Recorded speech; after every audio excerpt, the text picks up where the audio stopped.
truck. It would eventually go away. So yeah, so here we are, we're live. So now we're at the beach, and we're in beautiful Santa Monica. So yeah, so got water. Oh, it's okay. So something crazy happened in your life recently. It turns out that your brother had COVID. When did I tell you? You told me a few days ago. Shit, I did. I can't remember. Yeah. Yeah. So your brother lives at home with you, right? Yeah, he did. So basically, he went to Arizona with his girlfriend, who I started working. Background story: started working at this ramen place near City Hall over here. His girlfriend works there as a cook. One of his friends also works as a cook and a waiter. Yeah. So he went with his girlfriend and his one friend, and then on the way, they went there to visit one of their friends. Start the timer. Continue. They went there to visit one of their friends, mainly to shoot guns. Okay. And on the way back, they drove back with one of their friends' friend, who they didn't really know, but needed a ride back. So they drove him back. My brother didn't want to, but I was like, whatever, they did it. And then the next day or 2 days after, they found out that this guy has COVID. Oh, okay. So wait a second. So your brother didn't actually test positive. It was somebody who contacted your brother that tested positive. Right. Okay. Cool. Well, not exactly though. Okay. Like initially. So your brother took a test, I assume, right? Yeah. And then he tested negative or positive? Positive. Oh, that's yeah. That's awful. And so I guess that you and your family has also tested. Yeah. Me and my mom negative. My dad. Even before we did the test, like my dad was getting a bit sick. Oh, that's unfortunate. Yeah, he tested positive, and he's been like staying in his room. Oh, my mom. Oh, my dear. Yeah. That's no good. And is your brother okay? Yeah, my brother's back. He came back 2 days ago. He's been initially, before he got the test, he was staying at a hotel. Right. And then after he got a test, my older brother. Half brother, he got him an Airbnb in Long Beach. Right. But let's go back to your dad. So your dad's in poor health right now because of that. Is this true? Yeah. I'm so sorry to hear that. It's okay. I mean, I want to say it's okay, but it's not bad. It's not. It's not okay. We took him. It's increasingly as time went on, it sort of got worse. We took him like to UCLA Hospital a couple of days ago. Right. They did blood work, had him drink. Had him breathe oxygen, and also they took the test because I don't know. I mean, we knew it was positive. Yeah. But yeah, and then they gave my mom better drugs for him. My mom's also a nurse, so that really helped with this whole thing. And he's been mainly in his room. Sorry to hear that. Thanks. My mom's been giving him stuff. Yeah. And he's doing. I want to say he's doing better, but I don't know if it's because the drugs make him feel better, or because he's actually doing better. You just could be telling yourself that, right? You know. It's not too bad though, but it's bad. Could be a lot worse. But thanks. Yeah. But yeah, that's just that. That's crazy. I just the other day, a guy named David Graeber, who's an author. He wrote a couple books. He died, and he is really active on the internet. And he was tweeting just that day about COVID. Or? No, just he was on Twitter that day, and then later he was like 59 years old, and later on he died, and. It was probably like, some kind of heart attack. I mean, like it still hasn't been released or something. Right. But it's just this kind of reminder of how quickly it can come and how unexpected. Right. You just see someone tweet and then the next second he has a YouTube channel, and he made videos like yesterday, and he looks fine. I mean, he's 60, right? Yeah. But he looks fine. Like he's not like in ill health. Yeah. And I mean, like people can get a heart attack or whatever it is, right? And like that. It's crazy. That is awful. It's just wild. I wish you and your family the best. It's just really unfortunate. It's also been weird because I just started CSUN online like 2 weeks ago. Right. So that's a even different experience, and on top of that, I'm having this and so I haven't talked with anybody in your age group recently, and so it's all online, right? It's true. Okay. Yeah. So how was that experience? It's very weird.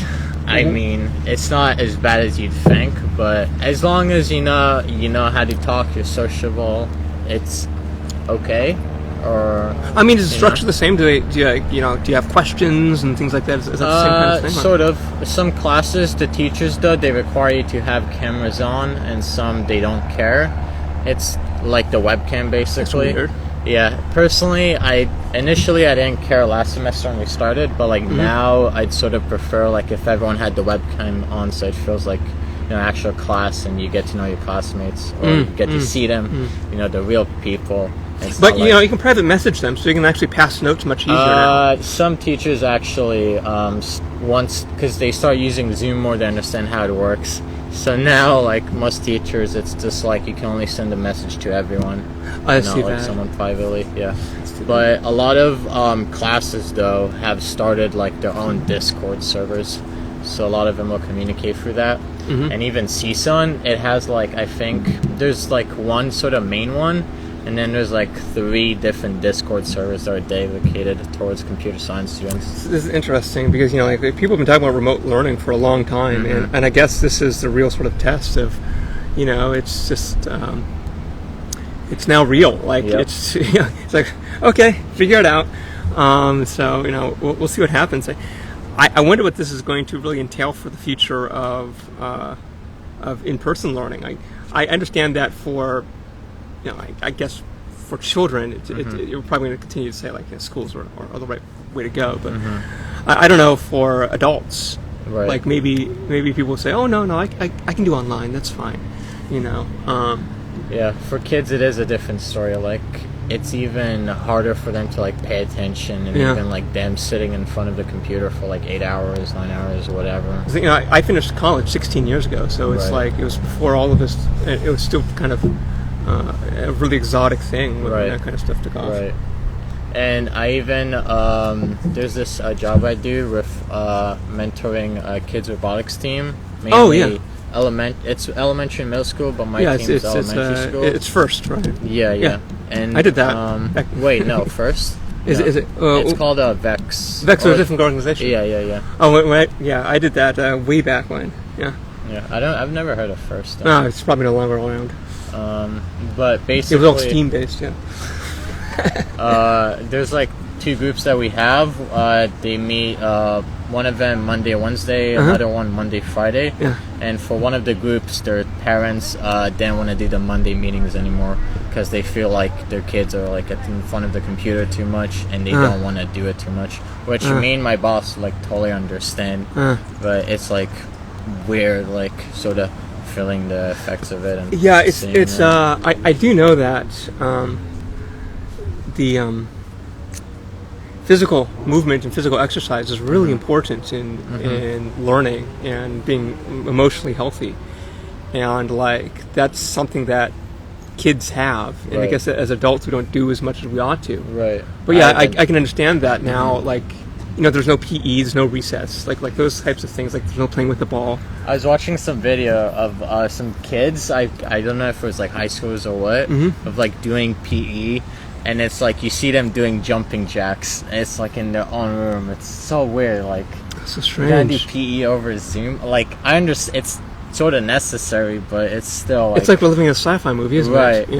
I was just thinking about that the other day. Like it's all like an episode from that show Black Mirror, I think. Oh yeah. It's so familiar with it.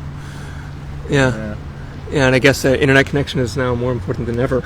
Yeah. Right. And on top of that, sort of related, like this whole thing with 5G, like apparently now we're in the age of 5G, but like even your face feels like none of it is like actually 5G. Like it's just companies talking about us having 5G and all that. You know what I mean? Because apparently phones are now able to use 5G network, but the speeds and the availability isn't even there. Well, 5G is... and it's like 5G just means 5th generation. It doesn't actually No. It's very specific. It's not just some general thing. And so the signaling technology of 5G has a much more narrow range than the previous generations. And so, like... you have to have many more 5G towers than you would of previous towers. Right. And so that means that the coverage isn't as good. And then there's a lot of it's almost line of sight. Mm-hmm. So it means that, like, for instance, if I was in a building, I would be able to still get a 4G LTE connection, but not a 5G. Maybe not. So it's a technology that it's very fast, mm-hmm. and I think it's very promising. But doesn't sound like it's there. It's not there yet, and not only that, but also the phones don't have the capability. No. The actual power requirements on the phones is less, which means that for like IoT and other types of devices like that you can do it on more low power devices. So that's also pretty nice. Really? Oh. But what I was about to say is that the use case really isn't there, because like I get whatever 20 megs a second or whatever I get on my phone, and I've never been like, oh, this is so slow, dear Lord, like how long do I have to wait? Like it's like this is the fastest internet I have, to be quite honest. And so like I don't really need a much more zippier internet. Right. And well, not only that, but like a lot of people they're on capped bandwidths, right? And so like you can only like download, I don't know, like a gigabyte a month or whatever it is, right? Right. And so like you'd 2 gigabytes from me. You'd hose it in like a day, right? So the business models aren't there, the use cases aren't there. I don't know. I think that it's kind of like an I don't know, like some hype technology that it's real, and it is better, but it's not currently needed. Yeah. It sort of felt like it was pushed out of nowhere, and all of a sudden you hear 5G. Like I still felt like we were still in 4G, and it was still like really fast and fun. Yeah, no, I think it's totally fine. I don't see any reason for it. Yeah, I don't know.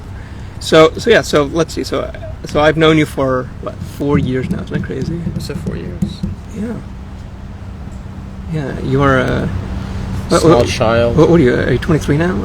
23. Just turned last month. Yeah. So I met you by banning you from the service that we run. Isn't that crazy? Yeah. Yeah, it's because I at the time I was running a service where it was a free electric car sharing, but you had to be 21 and over. But the contractors never really enforced that. So and even in the app, there's like nothing that really stops you. Yeah. So like it was about a week or two before that. It was a sort of a big issue at the company. So like, we got to enforce that, we got to do that. And like, well, what about our historical users? And I was like, well, I don't know. Like, I guess if I see like kids getting in cars, like I'll ask them. And you were the only person I saw who was like questionably under 21. Fooled myself.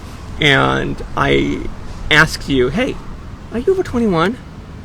And you could have said, yeah. And then, okay, cool. Because I don't know, I'm not going to ID you, right? Yeah. But like, and this is before you had to like upload driver's licenses. Right. So, it was a shit system. And yeah, no, you were honest. And I was like, well, I can't. Like, he seemed like a nice guy, but like I gotta follow company policy and I gotta follow insurance. Like I can't have him do this. But then, for some reason, you could, I guess, because you lived a block away. I didn't even know that at the time, from when our office was at the time. So you just continued coming by. Yeah. And then, then it went on from there. It was kind of crazy. You were like the gadfly of the company. You just kind of kept on coming around. Yeah. Eventually stuck. It was fun. It was good. It was a good time. I mean, we're still chatting and. And I remember I went to Birthright for Israel, and I was gone for 10 days, and then I came back, and it was like a week. I didn't message you, and then after I came back, we met, and before I left, we were talking about doing internship. Yeah. And then I came back, you were saying that it feels like I haven't really been talking, and that you can't rely on me that much, but I can still come around and stick and hang out and learn stuff. Yeah. And I literally did that every week. Yeah, exactly. Yeah. Yeah. Oh, yeah, that's right. Because it was like that, and yeah, I remember that. You kind of disappeared, and I was like, well, I can't, you know, like, I guess when it comes to like people hiring, like, technical competency is really nice, but also there's like a business acumen that's equally as important. You can't rely on someone that's gonna disappear. And so people have to. So yeah, there's like all these other factors. Like people have to be personable. Right. Like I have to be able to have conversations with them, or be able to like communicate ideas, and you know, without a lot of issues. And then people have to be responsible, so that like, you know, I can say, hey, can you give this a go? And then they come back, and then they gave it a go. And then competency is the last part about that. But like if you only have like a subset of those, it just doesn't work. But finding people that have all of them, I mean, come on, like this is really hard. Like, you know, I would say that, you know, I've only found a few, just a handful of them. You know, so you gotta just like say, oh, it's good enough. I don't know. Yeah, it's hard to come by decent people, I guess. Especially when so many humans exist. I think that some of that's more about compatibility. So like, those people may be right for somebody else. You know, I think that like there's this book out there called The Business Romantic, and I've read some of it, but not as much as I should have. But this idea of like, when we say romance, we generally mean it as like a sexual desire, right? But the concepts of romance extend far beyond that. It's this like, it's a sense of adventure. It's a sense of camaraderie. It's a commitment to do things together. You know, there's all these types of things. It's these goals that you can set out, and that you can be romantic about lots of things without, you know, having a sexual desire behind it. I usually hear that the word sexy, where it's like derived from, you know, sexual, and it's more like something that's really nice and that's sexy. But I don't know if I've heard it so much of romance. What do you mean? Like people using romance outside of the term of, you know, romantically in love or whatever. Oh yeah, no, I agree with you, and that's why I'm bringing this up, is because and I'm introducing it to as a framework of thinking about other aspects of life. Is that I think that those terms of romance have a place in many things. And that you can be romantically involved with lots of things that you do, without your work, or whatever it is, or whatever your hobbies or your activities are, and you can be romantically involved with those activities, with the people that you, and you know, you're not sharing the same bed or anything, right? Like that's not what you're doing, right? I wish there was maybe a different word for it, but you know, we do have this kind of I don't know, this scarcity of English language, right? Just across the board. I know we have so many words, but we don't seem to be using enough of them, especially when it comes to like politics, right?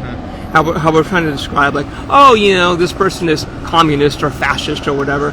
You know, it's like the only terms that we have are like from World War II. Right? Yeah. And we don't really have this like large language or large vocabulary. Right. And so they're like, oh, we don't know. No, he's, you know, this person's not that. And like, well, yeah, of course not. But we don't really have the word choice in order to actually describe somebody. And like even with it starves us democratic socialism, like people hear that, or like something that's sort of it's a strange word, isn't it? You know? Yeah, and they straight up just go into the word socialism. They're like, oh, socialism, and they remember, you know, communism in Russia and all of that. And it's thrown out, yeah, and so like this is like the nuance of these separations. We don't really have a clean distinction of. Right. And I know there's grayness in language, but you know, I don't know how to fix that really. Right. Yeah, I think we have to have like a little bit more accuracy. Right. You know? or like romance or and like even nowadays with that, there's even still people talk about a Marxist, and with all the protests, and like people are calling whoever like organizes them like Marxists. It's like not really. I mean, I wouldn't know what the ideologies of those people that are doing the protest, but they don't really seem to be Marxist. Like there should be other words, right? Yeah. There should be other things to more accurately describe them, right? As opposed to some kind of coarse approximation. Yeah, like something it's almost like we only have three colors, right? And then we have to describe it like let's say we only have like green, orange, and black, right? Like, well, I guess this is more green than orange. Yeah, green. Okay, cool. Yeah, and this is orange, and I guess orange. I guess again, right. and like that's the kind of situation that we're in. Is that that's not orange. Orange is this thing over here. Like I don't know. Like, it's not black. Yeah. And we only have this limited choice, and so we don't have this accuracy of describing the complexities of our world. Could be also. I mean, most of those words probably like come from books, and these ideas that are brand new, revolutionary. Oh, that's the other thing is that people don't read books. Right.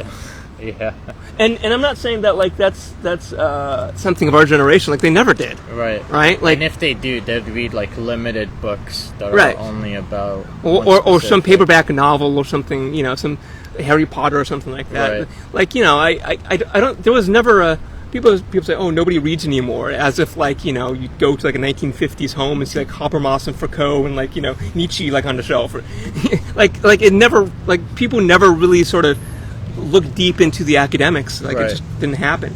So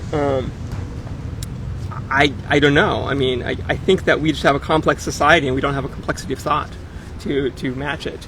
And so we're here with these very coarse tools trying to describe the details of the world we live in, and we just can't do it. So yeah, we've got a lot of media too these days that are distracting us from being able to like read when we can just watch them. My friend my friend recently stopped using Facebook, and I found out because I wanted to talk with him and I couldn't find him, and I was like, did he block me? This is, and then like, what was the last thing? I didn't say anything bad like this. And then I looked through it and I was like, I don't think so. So then I contacted him and he's like, yeah, no, I decided to go off of it. As everyone should. And he eventually said, yeah, it's like the junk food. It's like junk. Yeah. And I said, yeah, it's really like the chips and candy of for the brain. Yep. Like I'll go on it's really empty every day, and I will see nothing really. It's a circus, right? Yeah. Like I will say I enjoy it, but I mean, like I enjoy cookies and cake, right? But I shouldn't be having it every day. Right. So like I think it's not good for you. It's not healthy for you, but you do enjoy it. Yeah, but it's nice. Right. Yeah, I do like chocolate chips. I'm not going to deny it. Yeah. And so like there's got to be a different relationship that we build with these types of services. It's different than what we have.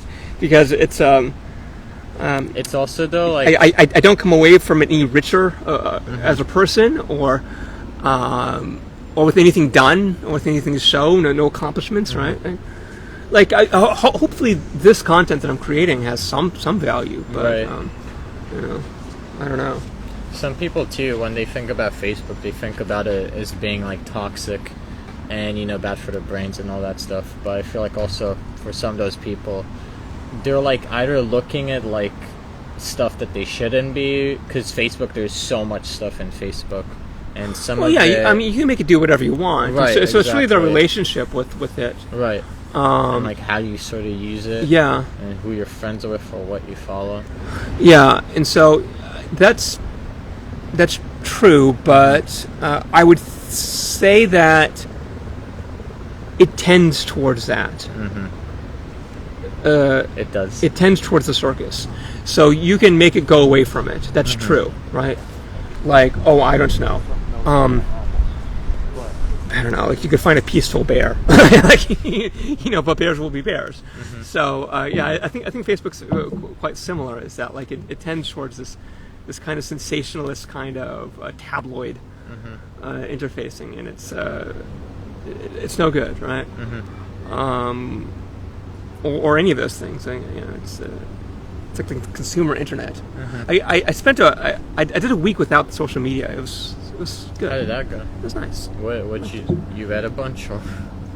Well, no, I was only spending about an hour on it a day. Okay. So, but it's nice to not spend that time on it. Would you spend? You wouldn't spend like a total hour. It'd just be cumulative over the day. Yeah. I had these trackers that would track like how long I'd spent on a web page or whatever, and then you could look at it over time. Right. Well, one of I guess the long-term consequences is I haven't reinstalled any of the apps on my phones. What apps? What do you mean? So any of the Facebook apps? Yeah, or anything like that. Yeah, I don't use them. I just use Messenger, but you don't need a Facebook app. Just go on to Safari or whatever. I've got Instagram on this iPhone that I use, but I don't have a SIM card in the iPhone. Like I just put it in a box and I just bring it out for this thing. So is it connected to the? It's connected to this thing in order to get online, which I guess it's okay. I mean, we're at the beach, so I guess it's fine. But I'll probably check. Yeah, we'll do it. Look, there's people that have done this. Hi people. Yeah.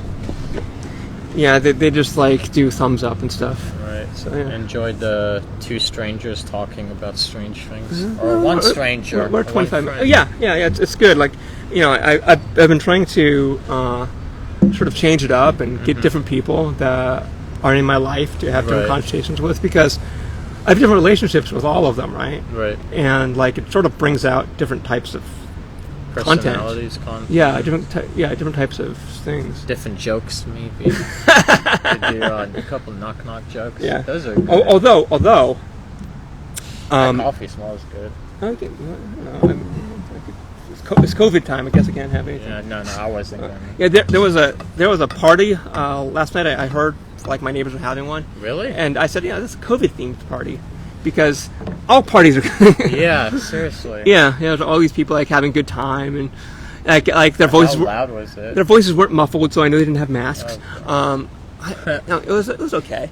And so, what was I going to say about all this stuff? So next week. He's inviting you to one. No. I have a guest for next week, and it's going to break. Up to this point, it's not going to be a nerd. Every person I have been with that's a joke. Every person I've been with has been either Israeli or Jewish. Really? On my podcast, yes. Really? Yes. That's so weird. And next week will be the first breaking point where we'll have another goyim on the microphone. But then after is that just coincidental? But then after that, it's going to go right back to Jews. How does? I don't know. It's LA. It's LA, there's a lot of them. So you are friends with way more Jews than Israelis than people would think. That's so odd. By the way, I'm Israeli. I know I look American, sound American. Well, you've been here since you were a kid. So 8 years old. Those jokes to him, man. Yeah. That is so... Wow, that's crazy. I mean, there's a lot of Jews in LA. There is. That's true. But there's also like a lot of people. Yeah, but and there's a lot of none of them are practicing. Like I mean, I guess I'm not wearing anything. I guess you might go to temple because you live at home, but right? I mean, we go like once a year. Okay, so you're like Catholics, how they go only on Christmas. Yeah. Okay. So yeah. So you're about like as far away as you can be. So you're just culturally. Yeah. And every time someone brings up Israel and Palestine, I try to stay far away as possible. Yeah, that's don't want to. Whenever it's like I listen to these podcasts where they have lots of speakers and people talk about like various world events, and whenever it's like Israel-Palestine stuff, I don't listen. Or whenever it's like Native American stuff, I don't listen. And it's not that I don't care about those issues. Right. It's just that what are you gonna do? Well, first of all, what am I gonna do? There's nothing you can do. But second of all, it's going to be like an hour of like, oh, and then on August 1st, blah blah blah happened, and then on August 2nd, blah blah, and it's like this. I'm like, there's a bunch of history of this thing. Oh my god! It's been done. It's going on. Like, jeez, do something else. It's like the Hatfields and the McCoys, right? Like, I hope that you guys figured out your issues, but like, I'm just so tired of hearing of it. Yeah. Please, peace in your countries. I mean, but like, just I'm done. Yeah. And it's annoying. There's even like a bunch of Jews, like in colleges, they'll have like whatever for Israel. Like, I don't know, CSUN. Someone just invited me to a group on Facebook, and it's like I'll join it. Maybe I'll go to. You just troll them. Sure. And I can't troll them though, because I'm a Jew and I'm Israeli, and they'll be like, "What are you doing?" And I'm like, "I can't." Say, do this. I left it because of their policies. Like you're one of those people that left Cuba under Castro because you hated communism. So you're like, yeah, I hated the apartheid state. I had to come over. When I was 8, I said, mother, father. Yeah, it's frustrating dealing with all that. Yeah. People constantly talking about it. And there'll even be events like from both sides, and it's like, okay, so that's the other thing. That's the other thing, is that like people do these things as if like something will happen on a campus or something. Right. Like as if you're going to affect international policy. Right. Like as if like, oh, you're protesting like at on the grassy field of some university. Right. Like what? You think that like Netanyahu's going to be like, oh shit. Oh, kids at CSUN are holding up signs. Like, let's just change our policy. Yeah. Like what the? Oh my god! Like, it's just. And again, like, I've got. If you're politically passionate about this stuff, like, okay, cool, like, fine, but like, don't be like holding up signs like on a green area. Like go do something. Like, go do something meaningful. Seriously. Like, like join some organization that has political power and work for them. Like, do something real.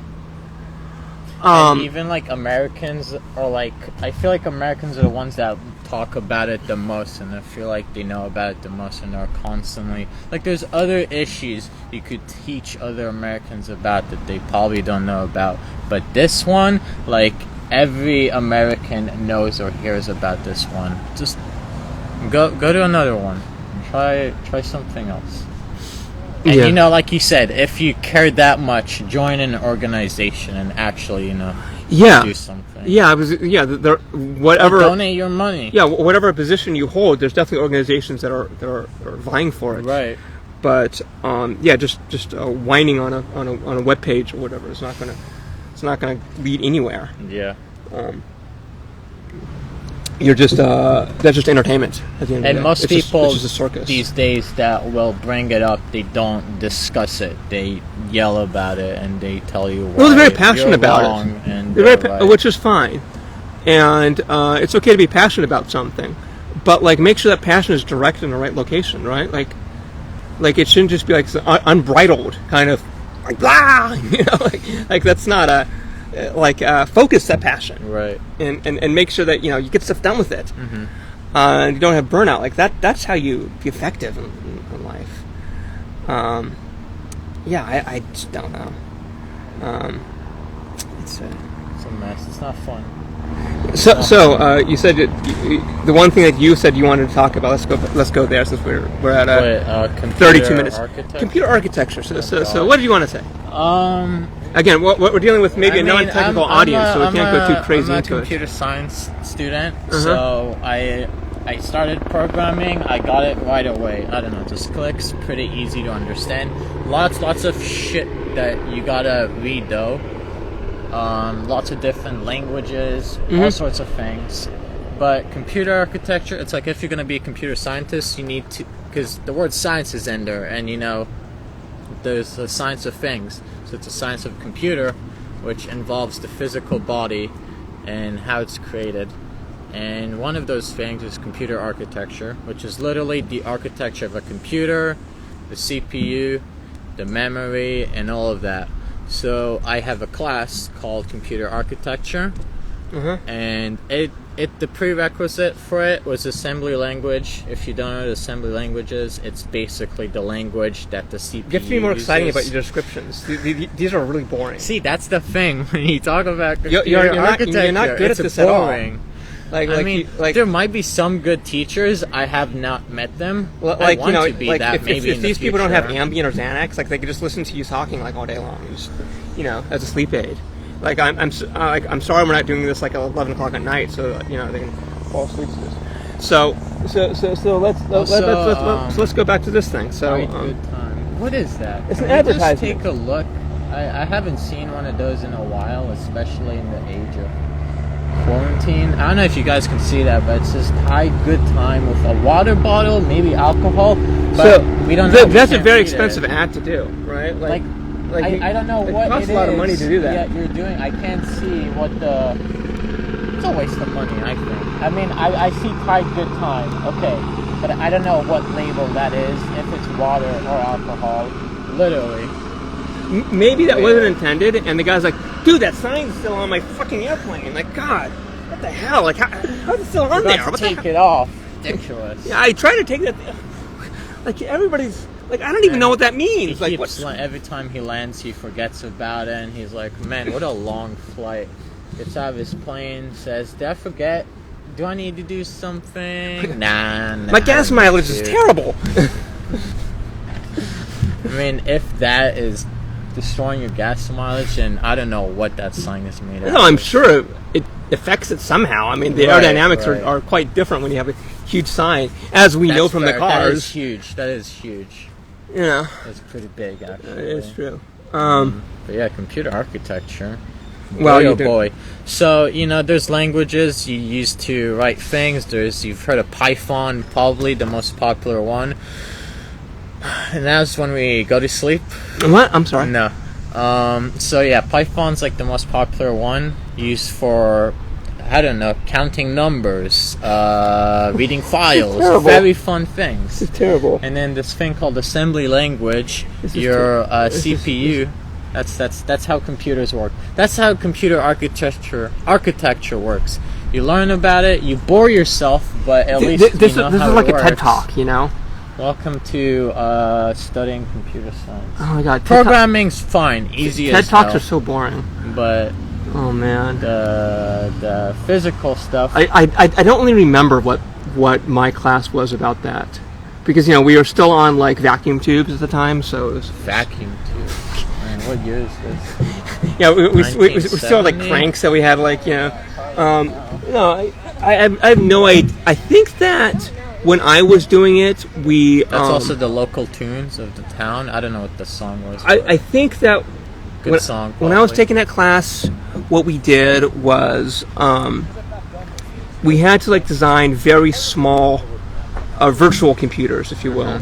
So basically, what it was that there was this software that you'd use, and then you'd drag and drop components onto it, and then connect things. Were you building the virtual physical computer? Yeah. Oh. Yeah. That's interesting. And you had to like look at like the timing diagram and make sure everything was working. That's pretty cool. And then you would, the computer would actually be able to run programs, and then you'd write like small little programs to run on your own computer. That's cool, actually. Yeah, I remember doing that.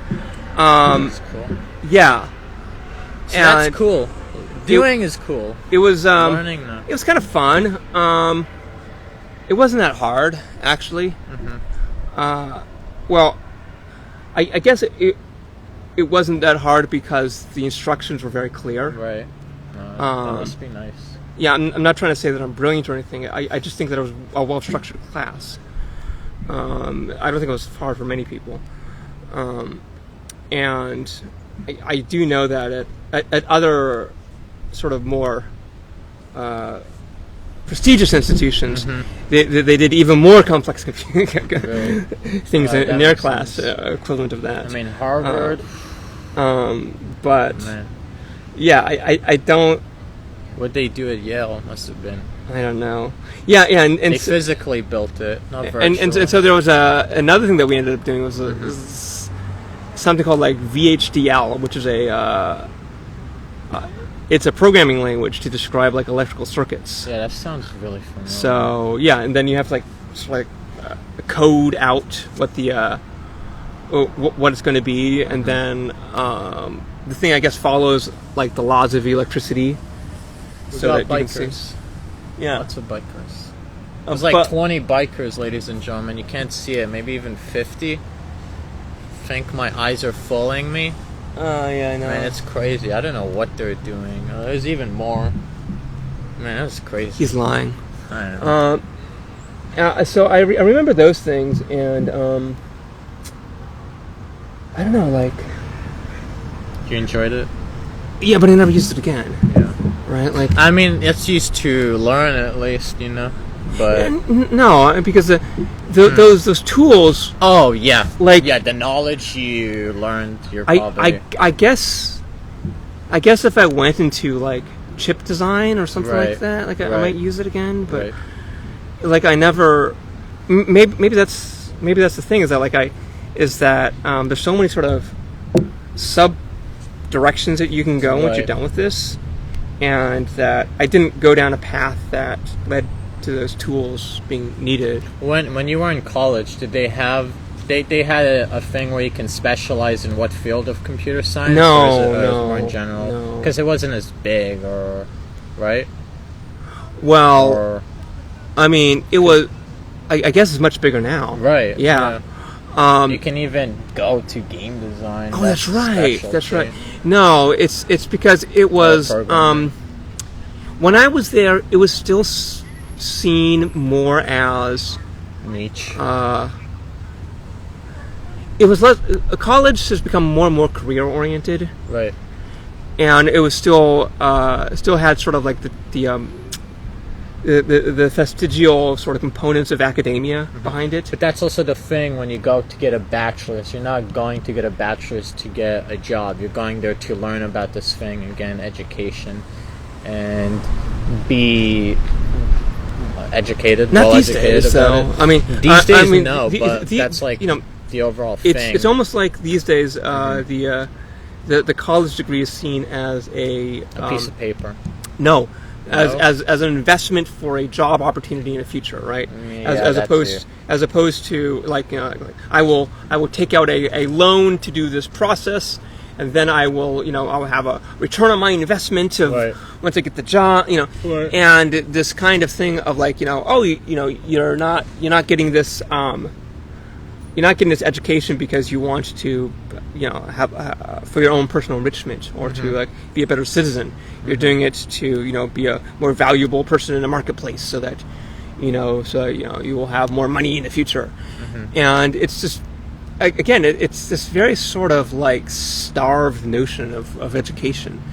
I kind of in Germany they have 2 tracks that you choose in high school, and one of them is basically called Rondenstein. It's a technical school, and the other one's called academic school, right? And the technical school has a lot of the same equivalencies as academic school. So like you could have computers, you could have technical school, but then that one would be more job oriented, right? And then there's academic school, which is like it'd be just theory. Just fucking theory. But it'd be like you could have computer theory in the right, exactly. Yeah. But and so basically, like if you went on the technical one, they'd be like, oh well, here is JavaScript and here is web design, right? And then you went to the academic one, they're like, here is an abstract mathematical formula up here, and here's how you derive it, and all this kind of like things like that. Here's automata. Automata.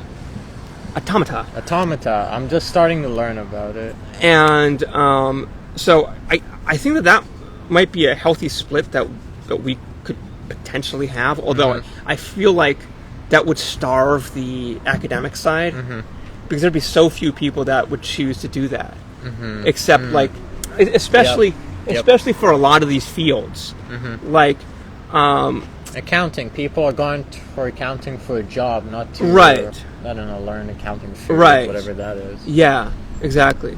or I don't know. I mean, there's certain ones where people only business too. Well, certain ones where people like probably only go for the academic part, like anthropology, English, or like sociology, things like that, where they only want those, that style. And there's ones that are like much more sort of job oriented. Even probably linguistics, although linguistics might be an even split with the two, because some people actually would want to know about it and some would be studying it just because it gives you, I think, a good amount of opportunities. No, linguistics degree holders have a lot. But I don't know, I mean, it's kind of weird, like whenever I've looked at resumes before, I occasionally get people that they went to an art school or Alex, or a music or something like that. Right. And to be honest with you, Alex went to Berkeley, right? The Berkeley School of Music. Yeah. He might have.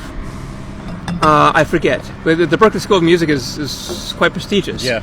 And it's probably more prestigious than UC Berkeley. And that's something a lot of people don't realize, is that the most exclusive universities in the land are actually the art and music schools. Right. And those are, like Juilliard, has a much lower acceptance rate than MIT does, a much lower graduation rate. So, if you have somebody in here that says, hey, I want to be, I'm here for a programming interview and I went to Juilliard and I graduated, then you're like, what? Okay, well, this is like saying, I got a PhD from Cambridge or something like that. Right.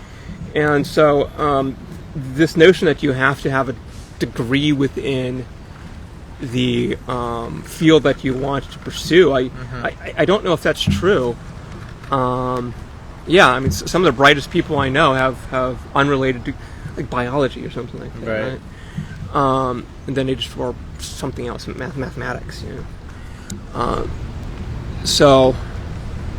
I'm doing computer science, and I still every now and then want to do film instead, or pursue some film project or work on something. You should do that then. Yeah, it's been on my mind for way too long. You totally look like a filmmaker. No, seriously, dude. Like if I saw Access Hollywood, and then it was The Rising Star. And then they have some kind of is this guy the next Alfred Hitchcock? And they'd have a picture of you on the red carpet, with the thing behind it, and you're just smiling, with your 2 awards right here. Oh my god, that'd be something. And I'd be like, yeah, it is a possibility. You look like the type, dude. At least you could play one on TV. Yeah. I mean, I did first want to do acting, but then I was like, acting's so hard. Acting is a very, very, I guess, noble profession, but it's so tough. Acting is very few people can act. You think that acting is easy until you try. It's one of those things, right? Like a lot of stuff in life. He's like, I can act. And he's like, no, you can't. It's really hard, actually. God, yeah. I know exactly what you mean. I was watching this film that was it was my friend's film. I was in it, and I was watching me in it. I wasn't very good. Yeah, I wasn't. I was trying to do a voice too. The voice was so weird. No, you don't do voices. What was going on with No. Generally speaking, unless you've done professional voice training, right, classes, because the voice inside your head is way different from the voice that comes out.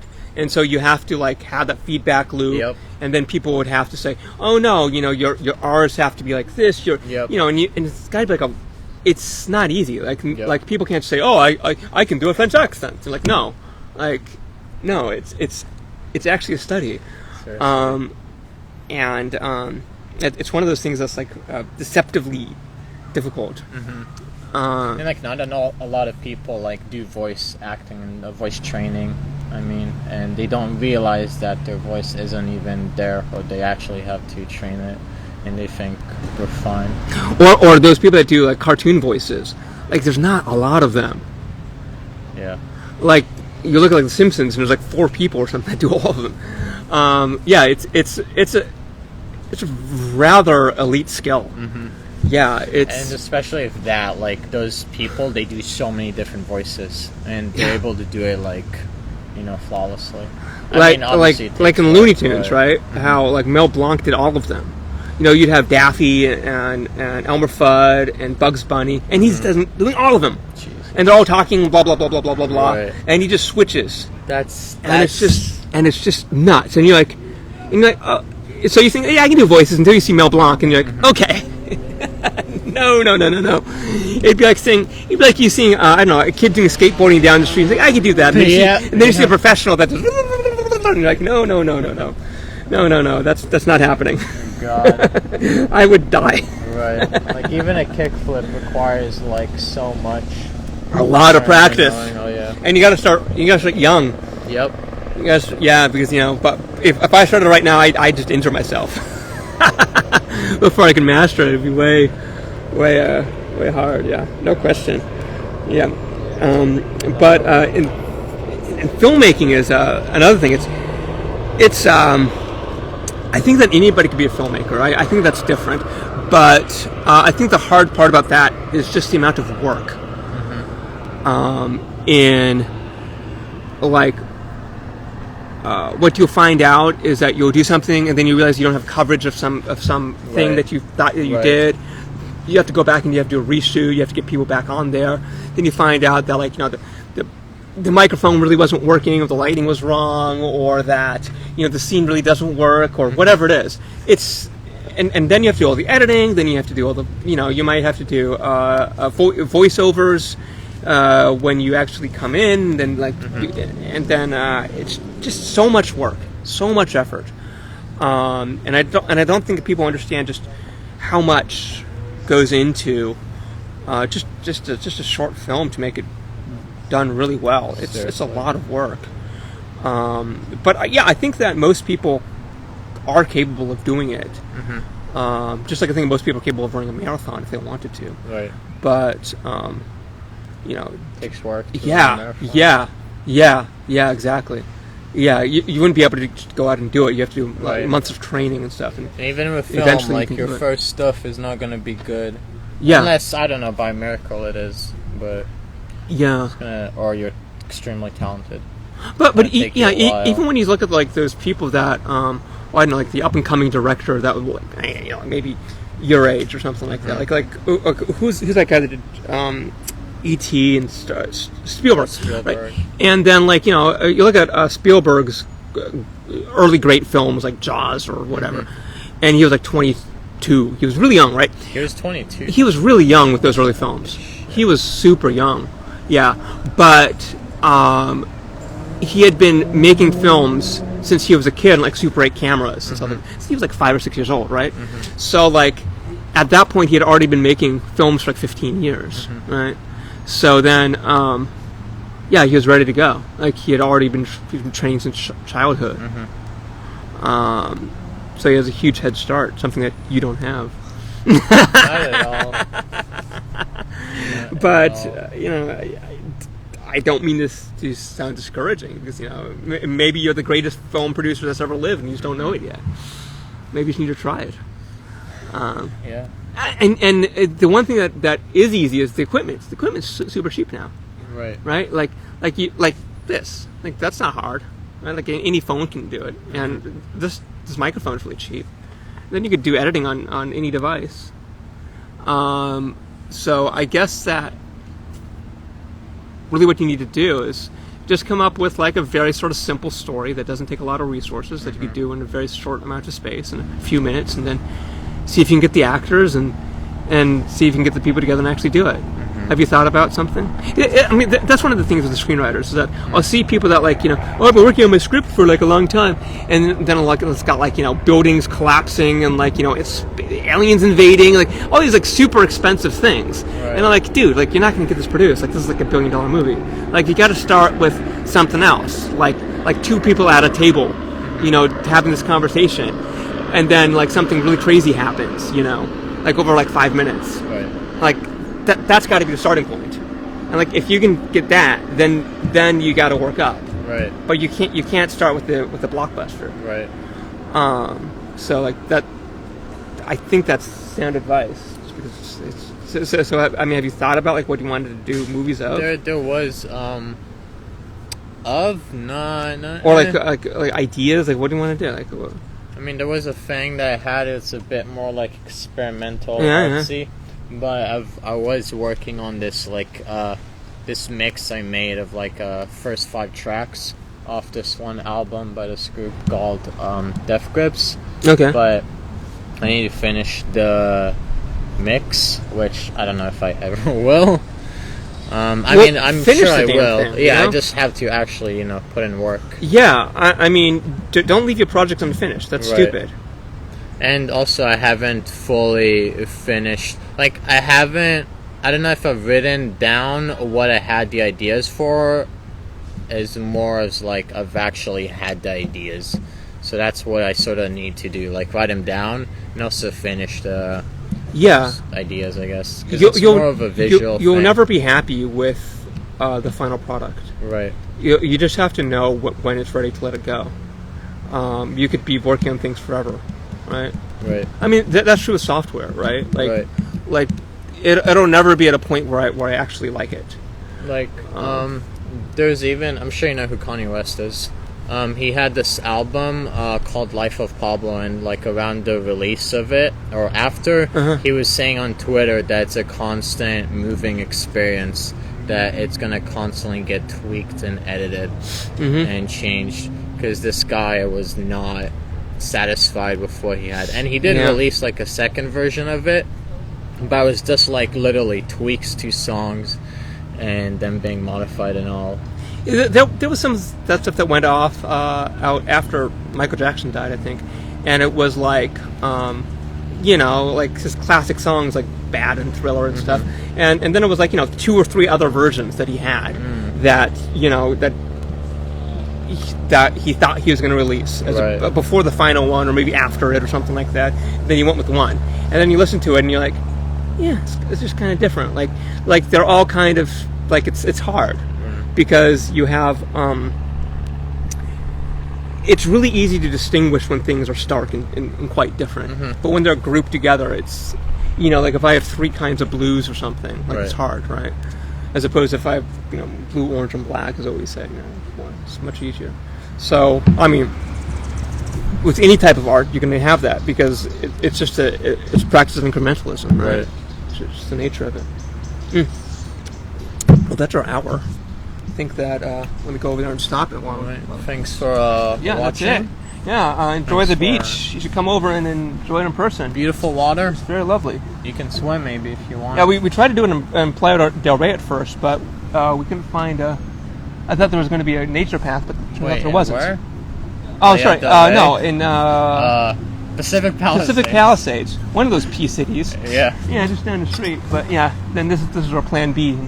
It works out quite nice. It's very lovely. Come down here more often. All right. Santa Monica, by the way.